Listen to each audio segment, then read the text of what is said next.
Bonjour Sanda, ravie de te... Bonjour Émilie.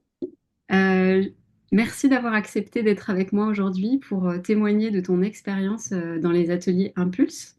Donc tu as fait partie de la dernière cohorte des ateliers Impulse. Est-ce que déjà tu peux te présenter et nous dire qui tu es et quelle est ton activité aujourd'hui? Alors, je m'appelle Sanda. Déjà, je suis ravie d'être là pour toi, Émilie, parce que tu l'as été beaucoup aussi pour moi, d'une part. Je suis conseillère pleine santé. Mm. Donc, j'ai plusieurs activités. Je suis professeure de pilates et de yoga certifiée. Je travaille aussi en activité physique adaptée, donc avec les seniors et les femmes enceintes. Je suis conseillère en nutrition, donc en neuronutrition. Je travaille surtout avec les blocages émotionnels par rapport à la nourriture. Et je travaille aussi sur la gestion du stress et des émotions en lien avec la nutrition. Tu as plein de cordes à ton arc. Oui, voilà, tout est lié. Je travaille avec les 5 facteurs du vivant du docteur Yann Rougier. J'ai été formée dans son école. Mm. Donc, tout ce qui est vivant et humain respire, se nourrit, se détoxe, pense et ressent des émotions. Génial. Voilà, donc c'est pour cela que j'ai ces cordes à mon arc. Super intéressant. Et alors justement, qu'est-ce qui t'a poussé à t'inscrire justement aux ateliers Impulse? Quel était ton besoin avant de démarrer cet accompagnement sur plusieurs mois en groupe? Alors, alors j'étais en fait à la recherche d'un accompagnement qui me permettrait de vraiment de travailler sur mes blocages personnels, parce que j'ai beaucoup de blocages personnels, et de me permettre de retrouver ma direction finalement, parce que je me sentais un peu trop dispersée dans mes projets. Alors peut-être que c'est parce que j'ai toutes ces activités-là, mais voilà, j'avais besoin d'être recadrée, et déjà de booster mon activité, ça c'est sûr, mais aussi je cherchais vraiment un accompagnement. Voilà. Et alors justement, qu'est-ce que tu as trouvé dans cet accompagnement? Qu'est-ce qui a été important pour toi dans ces ateliers? Parce qu'il y avait beaucoup de choses, mais qu'est-ce qui t'a le plus marqué et qui t'a le plus transformé? Eh bien, je dirais que bah déjà, le programme se déroulait dans un petit groupe. Mm. Voilà. Donc ça, c'était intéressant. Et au final, ça a créé une espèce d'environnement euh, où on était euh, bien accueillis. Donc c'était un environnement plutôt intime, propice aux échanges et à la fois authentique. Donc c'était pas que des échanges, c'était vraiment des échanges authentiques. Mm. Euh, donc la coach, donc toi, tu nous guidais quand même. Ce qui était vraiment intéressant, c'est que tu nous guidais à travers différents outils, donc des outils que moi j'ai découverts, donc voilà, comme le FT, comme les différentes parts de lui-même. Mm. Et finalement, ben, cette approche-là m'a vraiment permis, en tout cas à moi, mais je pense pas qu'à moi, d'aller libérer des blocages émotionnels.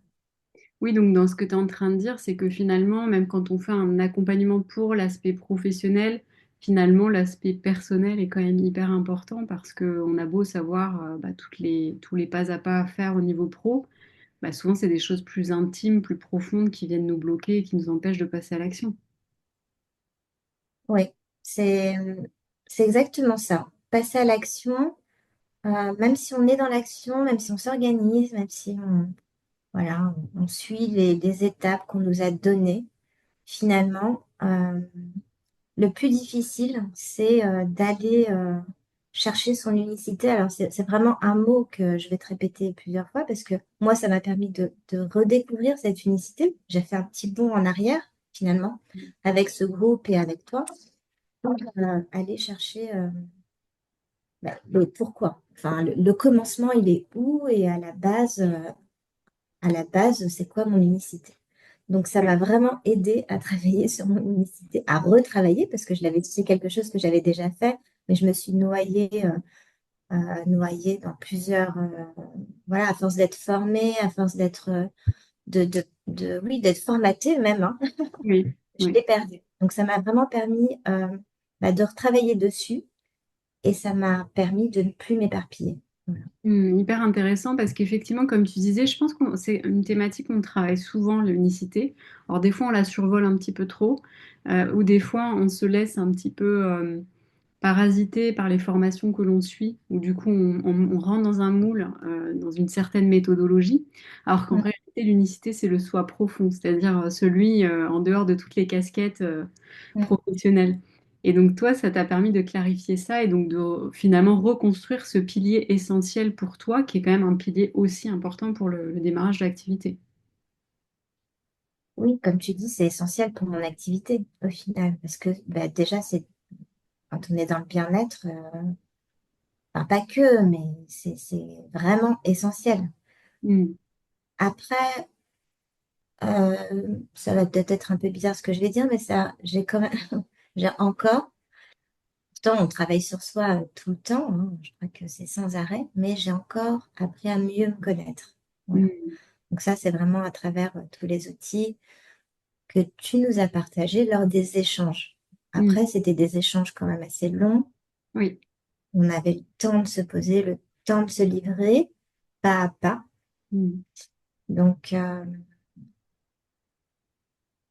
je peux dire maintenant que j'ai une vision plus claire, en tout cas de mes objectifs, même si j'ai pas tout mis en place, même si j'ai encore beaucoup de travail à faire. Mais voilà, j'ai une meilleure gestion de mes priorités. Ouais, c'est intéressant parce que je pense qu'il y a aussi cette injonction à aller vite, très vite dans nos activités professionnelles, à tout vouloir rapidement mettre en place pour avoir rapidement des résultats. Mais il y a, dans ce que tu dis, il y a finalement cette notion de temporalité pour soi. On a besoin de digérer l'information. Mm. Pour déjà bah, qu'on fasse ce processus intérieur pour pouvoir ensuite bah, le processer au monde. Et c'est tout à fait OK. Mais du coup, ça vient nous confronter à la réalité aussi de notre société qui nous demande d'aller vite, d'avoir rapidement des résultats, Ouais, potentiellement même c'est vrai. l'entourage qui dit alors, t'en es où? Donc, Ouais, ça, c'est vrai que c'est assez t'en challengeant. es où? C'est tout le temps, tout le temps. C'est ça. Donc, et tu as raison, j'ai appris à ne plus entendre ça. Je Mm. l'entends plus. Ouais, Euh, hyper. je, je, je sais que je peux me reconnecter à moi.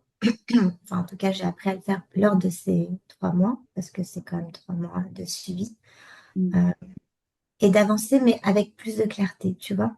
Mm. Avant, j'avançais vite, donc vite et pas bien, forcément. Vite et bien, ça n'existe pas. Et je m'embrouillais. Voilà. Donc, j'avançais quand même. J'ai fait plein de choses hein, quand même. Euh, j'ai aussi reconnu que j'ai fait plein de choses sur ces 3 mois avec le groupe et avec toi. Chose que pour moi, ben, je faisais rien et j'avais rien fait, alors que c'est pas vrai. Mm. Mais du coup, maintenant, le fait de me reconnecter à moi, ça me permet vraiment de libérer de potentiel, entre guillemets. Hein, mais oui, je fais du qualitatif. C'est plus qualitatif.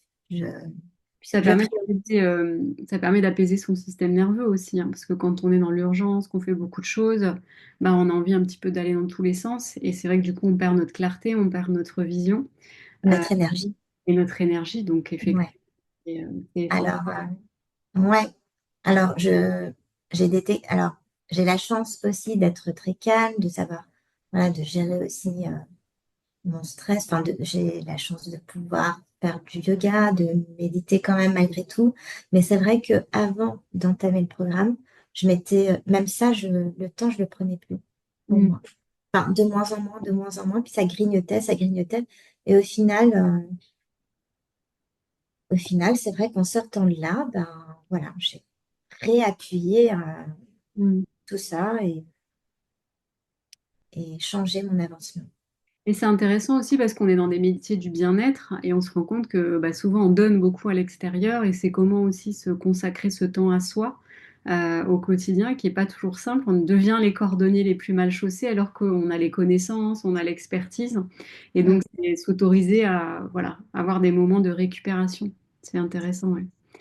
Et alors justement, dans les outils, je me souviens que tu avais eu une prise de conscience sur le fait justement où tu disais, bah, j'ai l'impression d'avoir rien fait et petit à petit, tu te rends compte qu'en fait, tu avais quand même des interactions, de la richesse dans tes interactions au quotidien Ouais. et Mm. qu'il te manquait justement cette structure pour te dire, bah, où est-ce que je vais ensuite, où est-ce que j'amène ces personnes-là? Est-ce que ça te parle ce que je te dis? Tu te Oui, souviens? oui, oui, complètement. Et tu as raison. C'est quelque chose qui m'a marqué. Je dis pas que j'ai vraiment eu le temps là d'avancer là-dessus, mais c'est une vraie prise de conscience en me disant, mais finalement, je perds du temps, mais c'est toute seule en fait. Je perds du temps parce que j'ai fait plein de choses, j'ai plein d'accroches, j'ai un listing, j'ai des noms, j'ai des mails, j'ai des téléphones, et au final, je les mets de côté. Et à Ouais. chaque fois, c'est des nouveaux groupes que je mets de côté, tu Ouais. vois? Et c'est oser relancer justement ces personnes avec qui tu as déjà été en contact, qui ont fait le premier pas vers toi. Et souvent, on est toujours dans cette envie d'aller toujours recruter des nouvelles personnes alors qu'on a déjà créé un réseau, un tissu de personnes qui sont venues à nous. Et donc ça, je me souviens que c'était une prise de conscience pour toi. Ouais. Ah oui, que j'ai ressorti, c'est toujours de côté, mais au moins, c'est regroupé. C'est Donc, regroupé et ça m'a aussi encouragée à pas lâcher ce que je faisais, que je trouvais qui servait à rien, et à le transformer. Donc, les ateliers que j'organisais à la mairie. Donc à chaque fois, c'était bien, mais ça ne me menait nulle part. mm. J'ai compris comment ça pouvait me mener quelque part. Oui, en fait, je pense que c'est ce truc-là de leader. C'est moi qui décide où est-ce que j'ai envie que ça me mène et pas j'attends que Mm, les autres voient en moi toutes mes capacités. mm. C'est à nous, en fait, de leur proposer. Mm. Hyper intéressant. Et qu'est-ce Ouais. que tu pourrais dire à quelqu'un justement qui hésiterait à intégrer un accompagnement comme ça sur plusieurs mois comme les ateliers Impulse? Mm. Ben, je parlerais d'allier à la fois le développement professionnel Mm. et personnel. Enfin, le développement personnel plutôt et la performance professionnelle. Mm. Ouais. Donc ça, c'est vraiment la chose que toi, tu as le plus retrouvé dans cet accompagnement. Oui, comme je disais tout à l'heure, de se reconnecter à soi, de gagner en confiance, ça permet.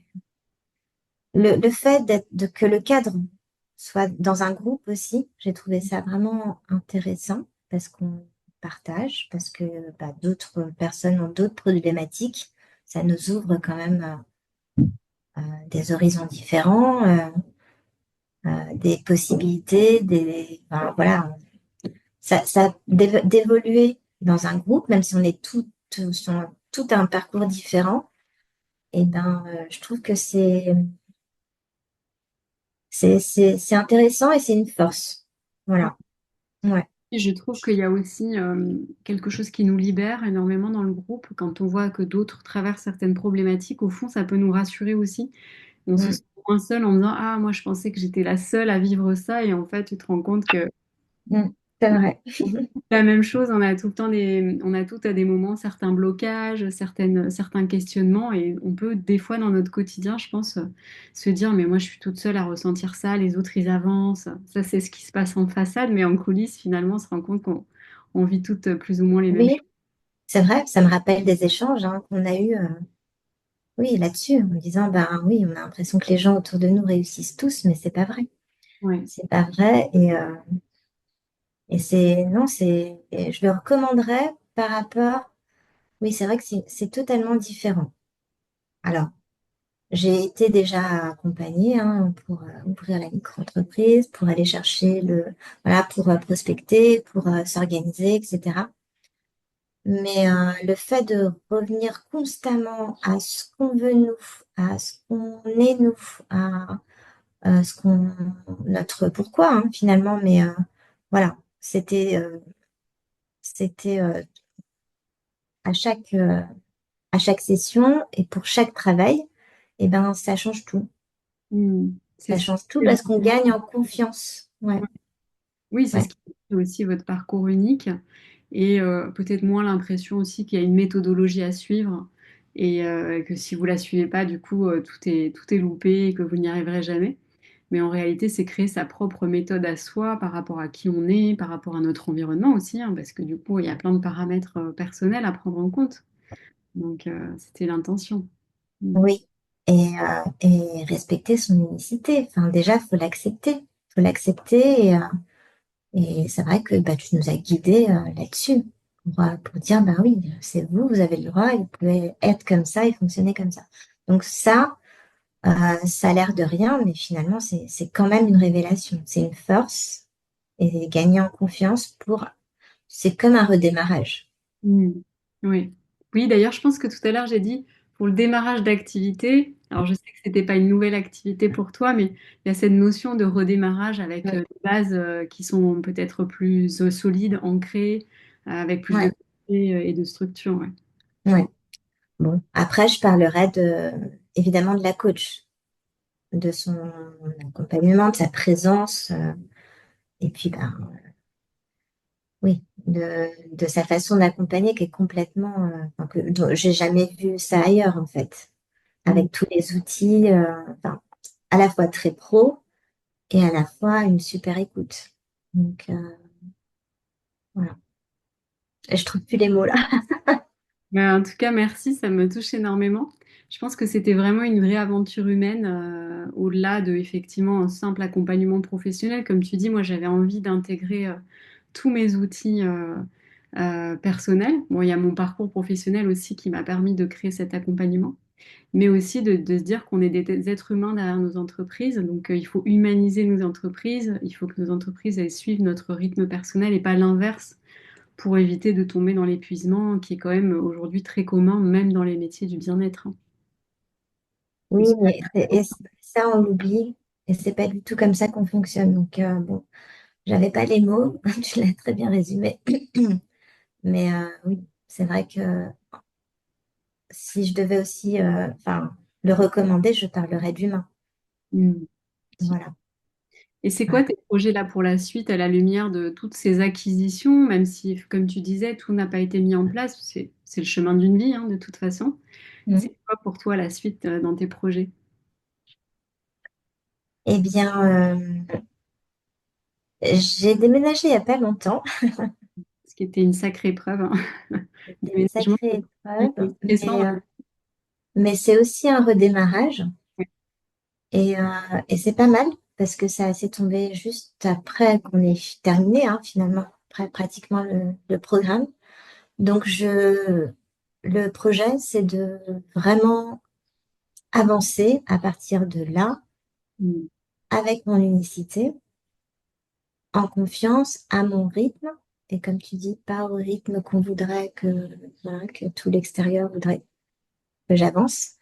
Et avec enfin, en posant beaucoup plus mes choix. Mm. Ouais. Donc, l'organisation, le rétro-planning, enfin, tout ce qui est technique, c'est OK.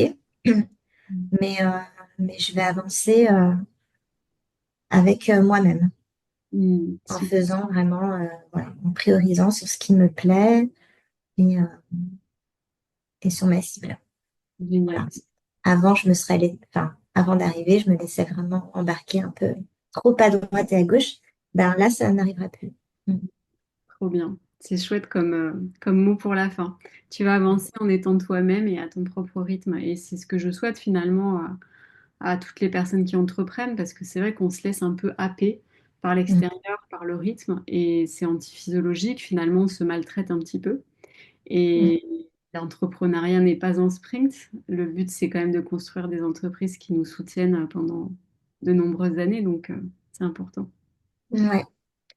Et, euh, Et c'est vrai que de nous avoir partagé, enfin, tu as une vie quand même bien remplie. On pourrait dire que tu as presque 70 ans, Pas parce encore. que des anecdotes, il y en a, des parcours, il y en a. Donc ça, c'était hyper enrichissant pour nous, parce que c'était voilà, des témoignages, des vrais témoignages sur lesquels on pouvait s'appuyer. C'était vraiment aussi ma volonté parce qu'effectivement, je pense qu'on a toutes des parcours inspirants. Et c'est vrai qu'on pense souvent à parler de la partie visible de l'iceberg, celle qui est la plus sympa. Mm, Mais les galères sont aussi des transformations, c'est ce qui nous permet d'avancer. Donc, c'est hyper mm. important aussi de montrer l'envers du décor et que peut-être que quand on entreprend, tout se passe pas forcément comme on avait prévu et les offres, elles fonctionnent pas comme ça. Et il y a des échecs, mais ça fait partie du développement de l'entreprise aussi. Ouais, il y a des échecs et c'est pas grave. Et on a le droit aussi de mêler, voilà, notre histoire, Mm. à notre entrepreneuriat, nos difficultés de mener vraiment notre vie personnelle, comme on a grandi, d'aller très très loin. Et cette ouverture-là, pour moi, c'était très étonnant parce que pour moi, ça n'avait rien à voir. Ma vie perso, et ce que j'ai vécu ou mes traumas, rien à voir avec ce que je peux vivre dans l'entrepreneuriat. Alors que, bon, bah, oui, ça a permis de laisser aller et de faire le lien et c'est pas grave, Mm. on a le droit. Oui, et c'est vrai qu'on est dans une société où malheureusement on essaye d'ériger un mur très hermétique entre les deux et je pense que la lutte la plus difficile, c'est de maintenir ce mur, de vouloir absolument le maintenir entre cette vie perso et cette vie pro. Et à partir du moment où on accepte en fait que ce sont des vases communicants, il y a aussi quelque chose qui se libère, où on se dit, bah, finalement, je peux être moi dans toutes les parts, et que forcément, quand il se passe quelque chose dans ma vie pro, eh bien, dans ma vie perso, ça sera impacté et inversement. Donc, c'est accepter ce rythme-là aussi. C'est ça, mais accepter de changer son rythme perso Mm. et faire voilà, des consensus et organiser à la fois sa vie perso finalement pour pouvoir organiser sa vie pro. On a, voilà, ça ouvre cette porte-là aussi et cette nécessité finalement. Donc mélanger pro, privé, euh, trauma, ben, en fait c'est un super mélange parce que ben, ça permet, en tout cas moi, ça m'a permis de revenir à mon unicité et à ce que je suis vraiment. Génial. Merci, Sanda, pour ton partage si riche. Merci de ta confiance aussi. Et puis, je te dis à très bientôt. Merci Émilie, merci à toi.